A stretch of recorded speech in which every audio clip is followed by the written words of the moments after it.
Starting off this countdown, we have ELIZA. One day, a girl and her friends decided to fool around with an Ouija board. To make it 10 times worse, they decided that the perfect location to use it in would be the cemetery. So they went to the cemetery, set up the board in a clearing, and started asking it questions. At first, nothing really happened. Then all of a sudden, the planchette moved by itself and spelled out the name ELIZA. They kept asking the board questions and found out that she was 54 when she passed away. Now, the girls were thinking that one of their friends was just moving the planchette, so they weren't scared. That was until they packed up to leave. As they were leaving the cemetery, they stumbled upon a tombstone. It read, ELIZA Taylor, 1862 to 1916.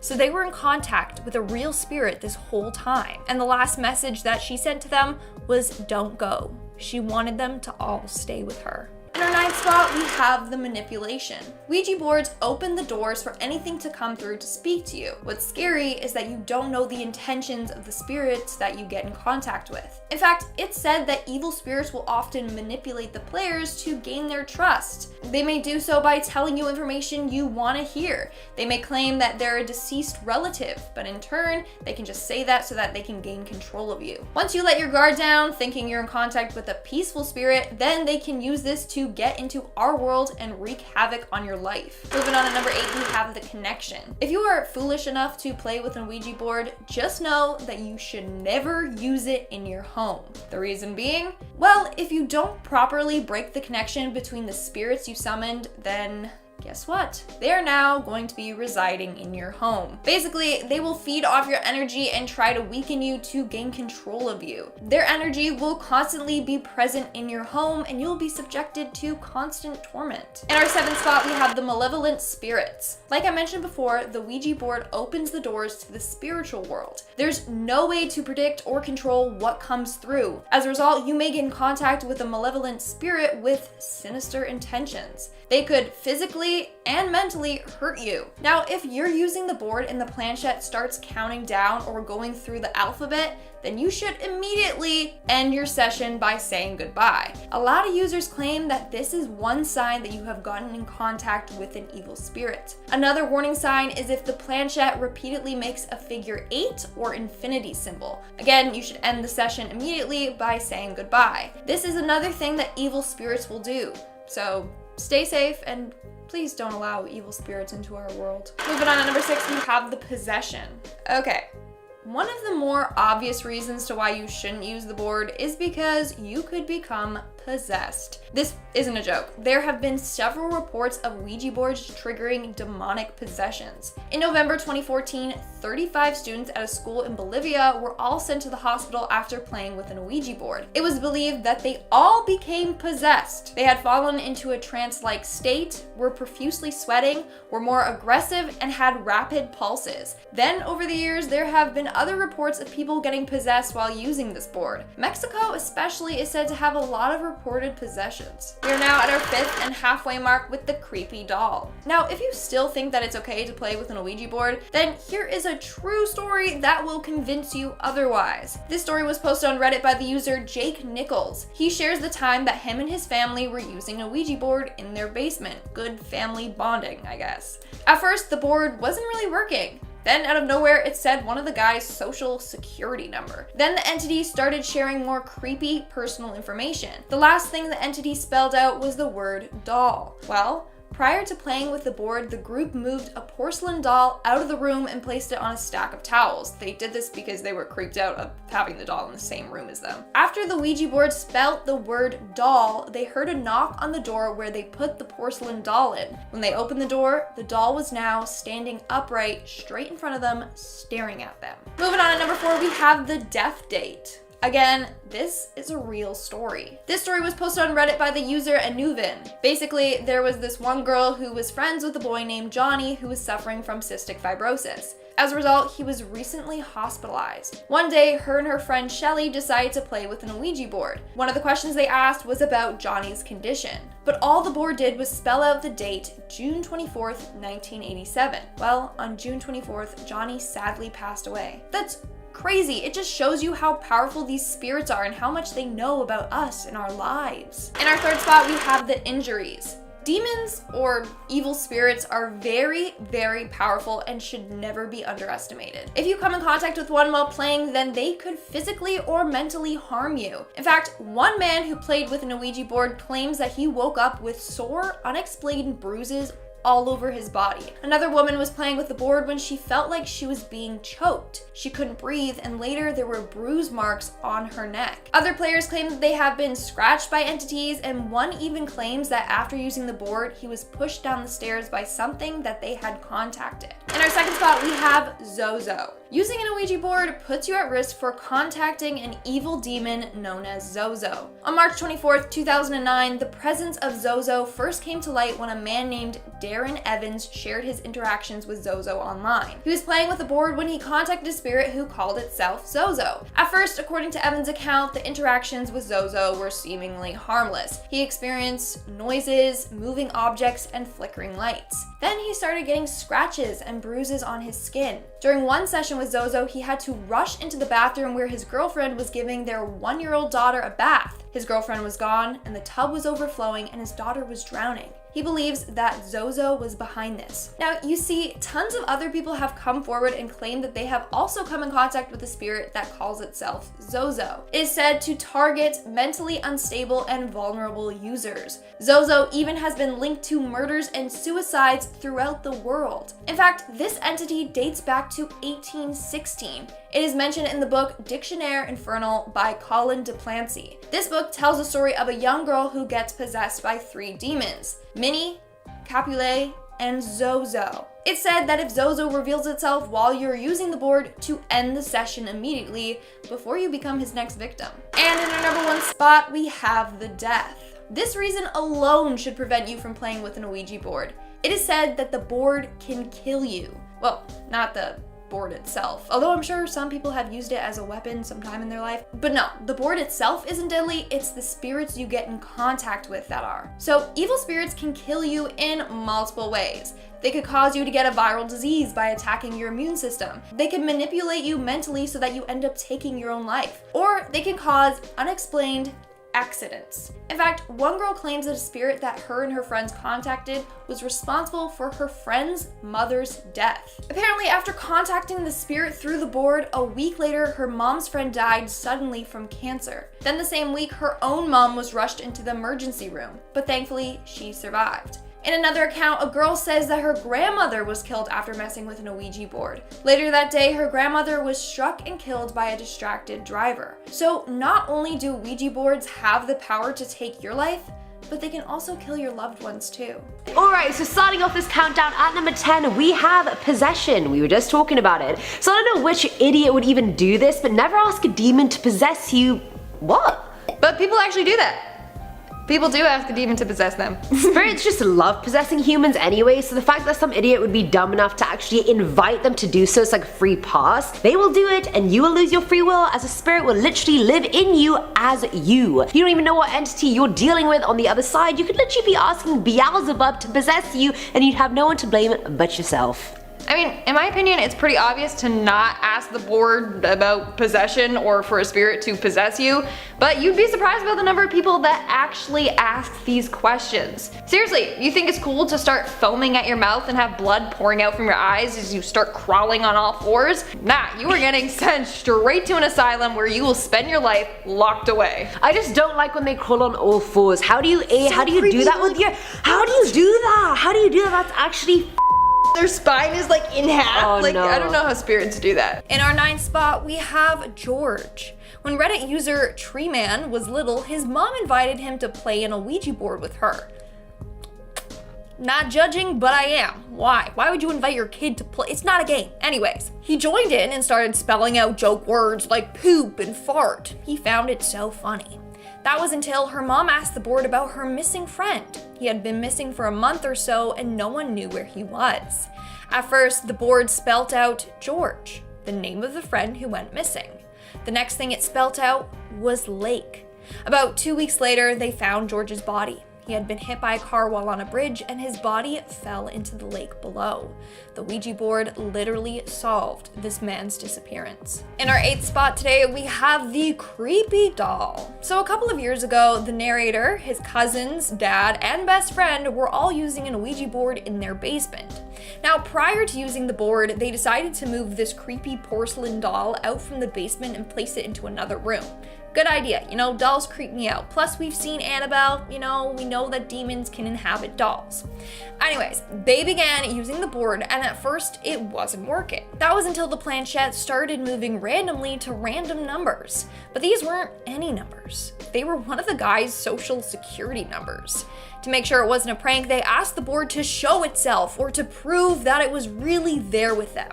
That's when it spelled out the word doll. They all immediately rushed into the other room where they had placed that porcelain doll. And as soon as they opened the door, they saw the doll standing right up in front of the door, staring right at them. If I was them, I would just never sleep again. That is horrifying. Moving on to number 7, we have Under the Car. This story was submitted by Reddit user No Springs. According to them, when they were 12 or 13, they decided to fool around with an Ouija board with their friends and his sister one night. They weren't taking it seriously at first. They all took turns moving the planchette to try and spook each other. That was until the board spelled out, "I can see you through the window." And then it said, "I can see you through his eyes." They kept asking it questions and it spelled out, "I'm under the car." So they actually went outside and looked under their car. As soon as they did, a huge black cat leaped out and hissed at them. They all ran back inside the house, and as soon as they did, the power failed. That's the last time they ever played with the Ouija board. Serves them right. In our 6th spot today, we have the death. This story was submitted by Turtle Shell Magic on Reddit. So a couple of years ago, they were playing with an Ouija board with 2 of their friends. That's when they got in contact with a spirit. They asked it how it died, which, first off, you're not supposed to do that, but they did it anyway. It spelt out the word murder. They then asked it how it was murdered, and it said, "Not I." That's when the room started to get heavy. The energy shifted completely, and the friends knew that something was wrong. Then, out of nowhere, the planchette flew from out underneath their hands and it flew across the room. They immediately stopped playing. Then a week later, one of the friends' moms died unexpectedly. Another one of the friends' mom was hospitalized, and the narrator's mom had an emergency hysterectomy. They believe that whoever they summoned that night came after their moms and murdered the one mother. We are now at our 5th and halfway mark with Roger. Back in the 90s, Reddit user Ouija1993 had some girls in his 9th grade class say that they've been playing with an Ouija board. They told him that they've been in contact with a spirit named Roger.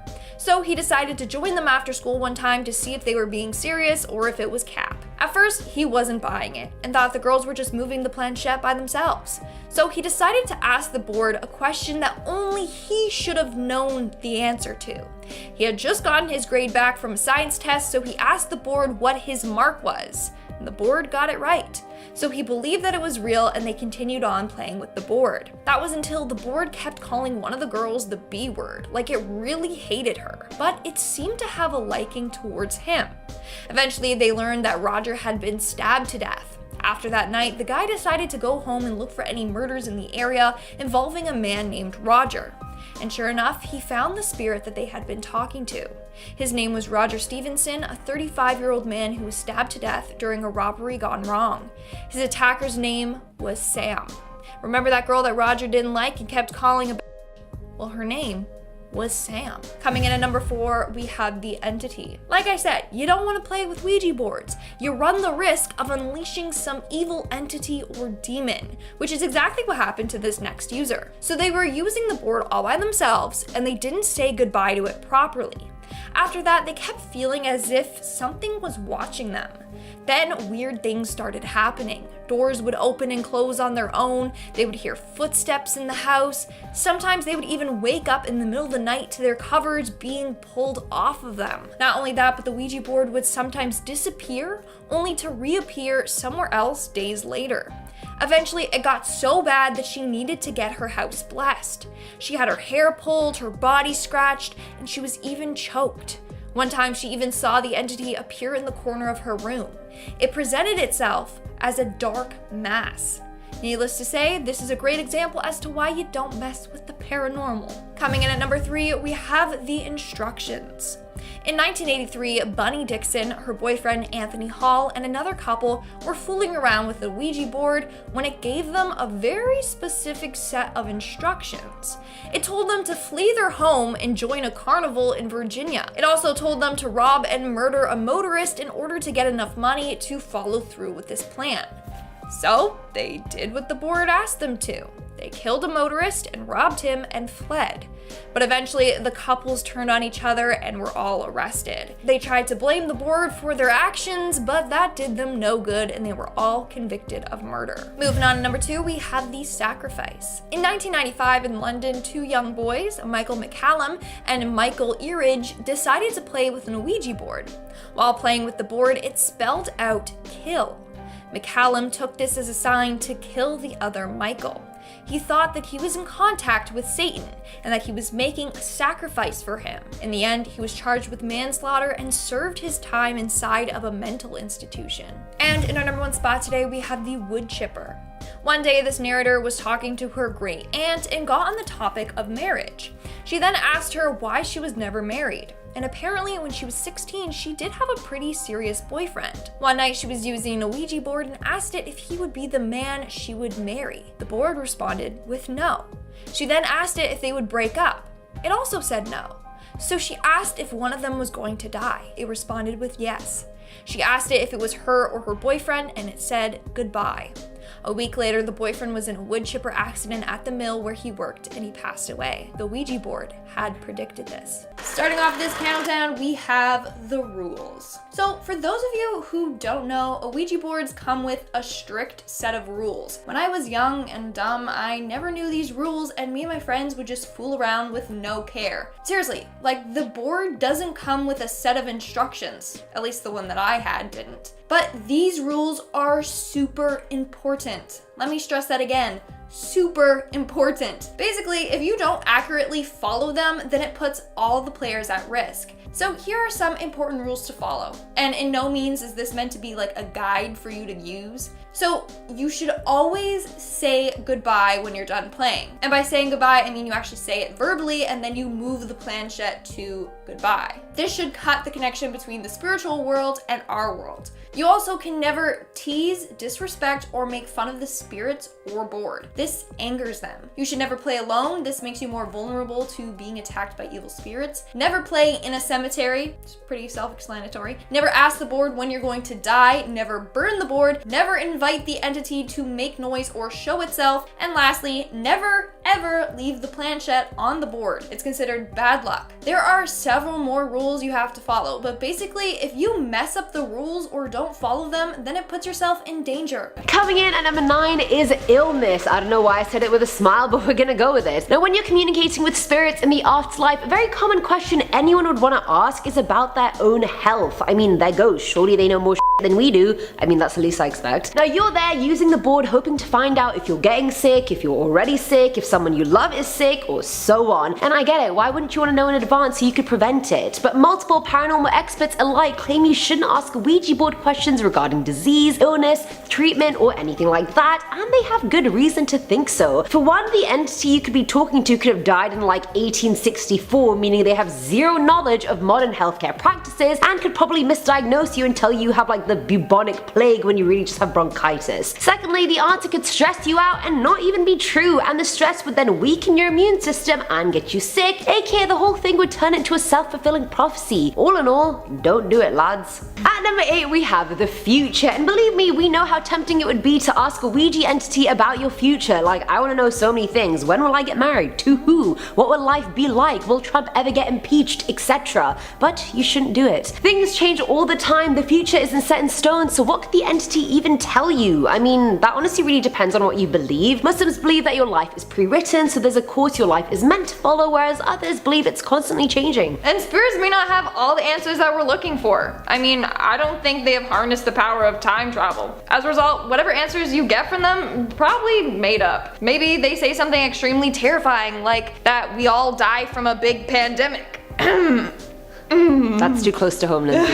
Sorry. It's too soon to make those jokes. Knowing this information would probably scare the crap out of you and drive you insane. Not only this, but maybe you will contact a demon that purposely wants to mess with your head. And so they will say some messed up things about the future just to scare you. Like, I'm already battling with so many already internal demons, I don't need any more. You know what I mean? Goodbye.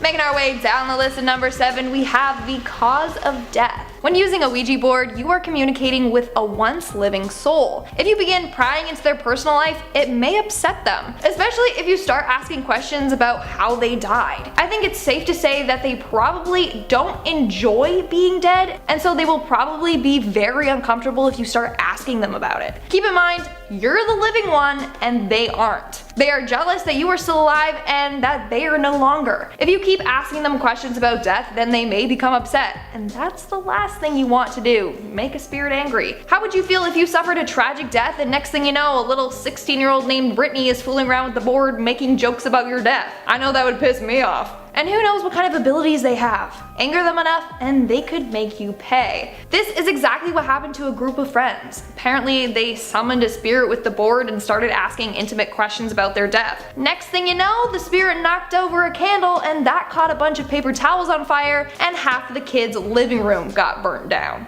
So, just saying. Okay, now at number 6 are jokes. Now this one made me laugh before I even started talking about it, honestly, and I know I didn't do it, but in my head I did. Now look, I totally get it. You're sitting there, barbecue sauce on your titties, and you think to yourself, now I could wipe this sauce off, or I could just play with a Ouija board. You go with the latter, your friends are all over, barbecue sauce on their titties as well, and the one plus clown in your group is feeling rather funny and thinks it's smart to start the session off with a joke. First of all, RIP, because that kid's getting possessed and killed first, but secondly, Ouija entities cannot take a joke. They probably don't even know what a joke is. It's not in their purgatory vocabulary. All they know is death and suffering. Do you really think the entity is just gonna flicker the lights or something to signal to you that they laughed? No, they're gonna send a piece of window shard straight through your eye, mate. I was just thinking of a ghost being like, ha. Honestly, exactly what she said. I mean, maybe they could do like a knock knock joke, but still, nothing is funny when it comes to the spirit world. It needs to be taken pretty seriously. What if like the entity is trying to make a joke by like lighting something on fire or something? It's like, we have different definitions of humor. Exactly. This is not funny. Coming in at number 5 is murder. I understand that spirits and entities on the other side of the Ouija board kind of get a bad rep. We've seen the movies, we've heard the stories. Hell, I did like a 5-part series on Ouija boards that destroyed lives, so believe me when I say these spirits are not received well. But the one cardinal rule of Ouija boards, other than always closing your session, is to never ask the entity if they're going to kill you. Firstly, it's bloody rude. You can't just generalize all Ouija spirits and assume the one you're talking to is evil and full of bloodlust. Spirits have feelings too, and some are actually nice. Some just want to talk, like how about you ask them how their day was for once? Purgatory sucks. Okay, sorry. I digress. This question can also be viewed as disrespectful towards a spirit, which could anger them and make them overstay their welcome. Or if they weren't planning to kill you before, they probably are now, so adios, amigo. Coming in at number 4 is the spirit's presence. There's a lot of people out there that want to witness paranormal activity firsthand. We like to call these people crazies. No, I'm just kidding. I understand where they're coming from. Like, I would shit myself. Like, in order to make up their mind about whether or not ghosts are real, they kind of need to experience it firsthand. But whatever you do, do not ask a spirit to show themselves or to make noise. There's way too many scary movies out there where this happens and they are greeted with a terrifying pop-up of a disfigured face. So, do you really want to see that? Definitely not. I would for sure defecate on the spot. Now sometimes a spirit isn't malevolent and shows you it's there by opening a door or manifesting a gust of wind, but most spirits are dark and will manifest by possessing your friend or throwing the board against the wall. They're already answering your questions by moving the planchette. You don't need to disrespect them further by being like, oh, can you just confirm you're real and not a myth? Cheers. Coming in at number 3, we have don't ask about Zozo. If you are new to the spirit realm, you may be wondering, Lindsay, who or what is Zozo? Well, Zozo is a sinister demon that is known to harm or trick Ouija board players. Zozo has been linked to murders and suicides all throughout the world. He has caused mental and physical harm to players, and in one situation, he was responsible for the near death of a young kid. Zozo will often wait until the players are vulnerable and then he will harm them. He may also pretend to be a friendly spirit, will try to befriend you, and then trick and harm you. In fact, some players who contacted Zozo have been subjected to extreme bad luck, and others have become very depressed. So I recommend never asking questions about Zozo, like, can I speak to Zozo? Trust me, you don't want to mess around with this demon. Now, number 2 is how you're going to die. Now, I've thought about this question so much, like, would I want to know how I'm gonna die? Like, of course, on one hand, I'd like to know because then I could spend the rest of my life preparing for it, because not gonna lie, I'm terrified of dying. On the other hand, I'd rather not know, so it's not like a cloud hanging over my head for the rest of my life. I already have the depression cloud, I don't need another one. The reason you should never ask a Ouija spirit about your death is simply because they may not know, or the answer could change. Would you ask? No, are you crazy? I would want to know. No, I wouldn't want to know. I'd be like huddled in a corner like, save me. So let's say the board tells you that you're gonna die in a car crash. Well, wouldn't that make you terrified of driving? You get in your car every day wondering what day is going to be your last. It could cause you to become overly anxious or overly cautious. Either way, you would be fearing for your life daily. And in our number 1 spot, we have the death date. Listen carefully when I say this, okay? Never, and I mean never, under any circumstance, ask the board when you're going to die. I mean, that seems like a given, but you wouldn't believe the number of people that ask the board this question. So, for starters, who even wants to know the day they're going to die? I certainly don't. But anyways, it's safe to say that you would be scared out of your mind if the board told you that you were going to die soon. Not only that, but maybe the spirit is an evil one that will try and manipulate you with this date so that you purposely fear for your life. Over on Reddit, there are tons of concerned posts from people who were told that they only had a month left to live. They were too scared to go outside and continue to live a normal life. It completely ruined their life for a month. Not only that, but you could create a self-fulfilling prophecy and die on the date that the board said you would. This happened to one man. He was told he had only a couple weeks left to live and he became super ill. He felt sick all the time and did pass away on the exact date, but he died from dehydration and malnutrition. He just wasn't caring for himself properly, and that's why he died.